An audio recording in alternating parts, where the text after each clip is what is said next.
Hey everybody, it's your old pal Steve Moore here, owner of RUNMOORE, this fabulous brick and mortar running shop located in Westminster, Maryland. Today we're going to be talking about the new Asics Gel-Kayano 31 that came out in June of 2024.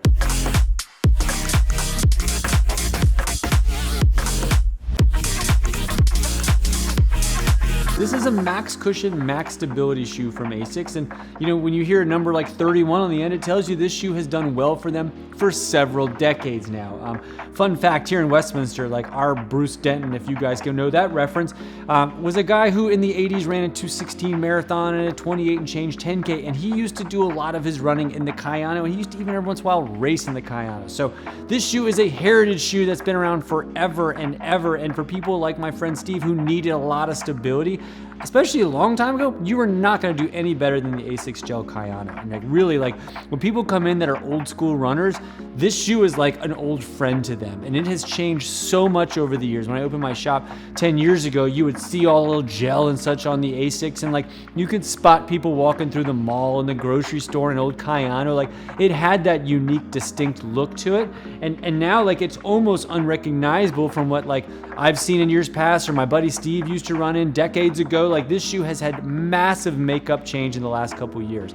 Really, most Asics shoes have had massive changes in the last couple years. I would say in the early teens, I felt like Asics was kind of going smaller and smaller. And in fact, there was a period of time where we didn't carry much Asics at all in the shop. A lot of it because it was fit, and it just wasn't getting asked as much as some of the other brands out there. So we started kind of getting away from the brand. But in the last 2 years, we've seen this massive comeback from Asics, and not just here at my shop, worldwide. I mean, you'd be hard pressed to go to a local race and not see a crap ton of Asics on people's feet, where probably 3-4 years ago, it wasn't that case. So big update, big new models, or big update for the Kayano, so we're excited to dive into it. A couple of the specs right out of the gate. This is a $165 shoe. On the men's side, it weighs 10.7 ounces, and on the women, it's 9.3 ounces. This has a 40 millimeter stack height down to a 30 on the men and 39 to 29 on the women. So if you're doing the math at home, that's a 10 millimeter drop shoe. This has just a nice woven mesh upper. It's nice and breathable, and it features Asics Flight Foam Blast midsole material and a lot more eco-friendly parts and pieces in this as well. That's one of the things that Asics has put some energy behind, is just making this a little bit more environmentally friendly shoe all around. So there we go. That's the specs on the new Asics Kayano 2031, So where to begin with this shoe? I have done a lot of running in Asics over the years, so I was excited to kind of pop this guy on my foot. I would tell you, the shoe that from Asics I've put on my foot more than any recently has been the Nimbus, and the Nimbus is sort of the companion shoe to this. It's a max cushion neutral shoe, so it comes from a lot of the same characteristics and ideas, but just on a more soft plush, and this is on that more stable side. This shoe has medial posting to it, and a lot of times we've been seeing brands that are sort of doing two different ways of stability. This shoe is really focused more on that medial support. So somebody who's really kind of rolling in on the inside of their foot, it's going to help balance them out. One of the things we've seen on a lot of new stability shoes is putting a tremendous amount of help on the outside for somebody who's supinating hard.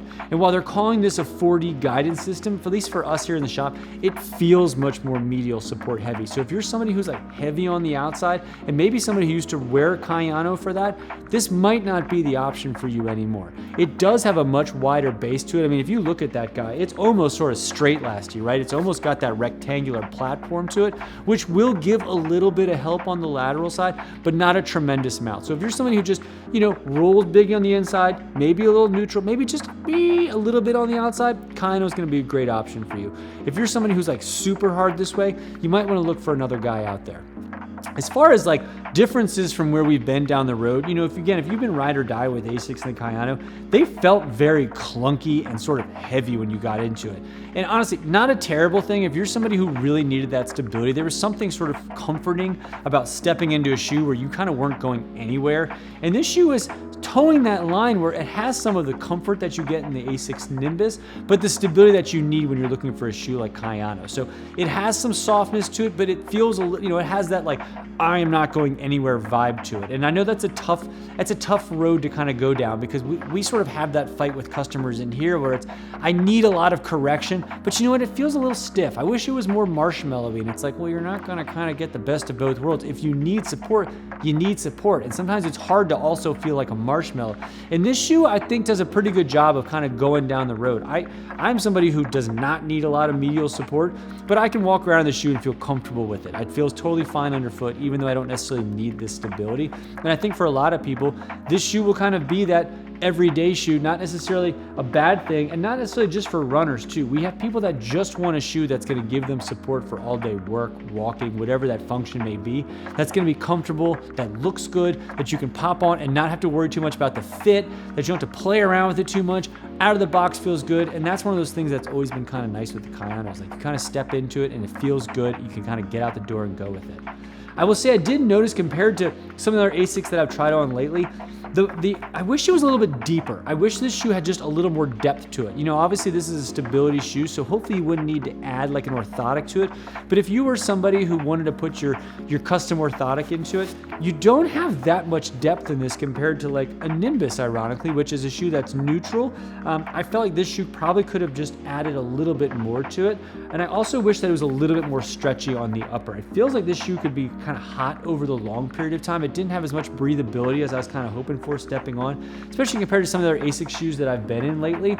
But for a shoe that is a really high cushion, really high stability shoe, the weight on it is really nice. It has a little bit of bounce to it. They're using their nice flight foam midsole material to it. So yeah, it can be a work shoe, but for a lot of people, this is going to be their long distance shoe. This is going to be their marathon training shoe, and it's going to do a great job for that. I'm also going to go ahead and say I like the fact that this is still a 10mm shoe. We've seen a lot of brands that are taking this type of max cushions shoe and lowering the heel and trying to kind of keep up with some of the Joneses out there. But I think for those certain customers that want to continue to feel that high stable shoe, this shoe does a great job of that. I can tell putting it on a way that it has a high drop to it, which a lot of people really want. And it also feels very stable, which a lot of people really want. So if you're trying to find that shoe that's semi-soft but also stable, something that kind of feels like home but also has some of the new technology that's being introduced in some of the other models out there, the Kayano is a great one for you. It comes in a 2E and a 4E on the men, and it comes in a D width on the women. So you have some options out there if you need to play with width, and if you need to play with certain styles and colors to kind of go with. Maybe you need something for work, maybe you need something more fun for run. They have those options out there as well. And again, when you're seeing something like a 31 on there on the end of the box, that means this shoe has been in their catalog for a long time, and it's a shoe that means a lot to them. And the Kayano is a huge part of the Asics business, and I think the update is going to do well for a lot of people who are looking for a shoe like that. I hope that answers some of the questions on the new Asics Kayano 31, but if you have any additional ones, feel free to leave them down below, and we'll try to get back to you as soon as we can. And if you wanted to purchase this fine product, go ahead and click the link down below. You'll save 10% if you put in RUNMOORE at checkout, and we'll ship it out to you for free. Hey, if you want to do me a solid, like and subscribe to our channel. It's a super free, easy way for you to support our shop. Happy running, happy walking, happy working, all that good jazz, and hopefully we'll see you around town. Thanks a lot.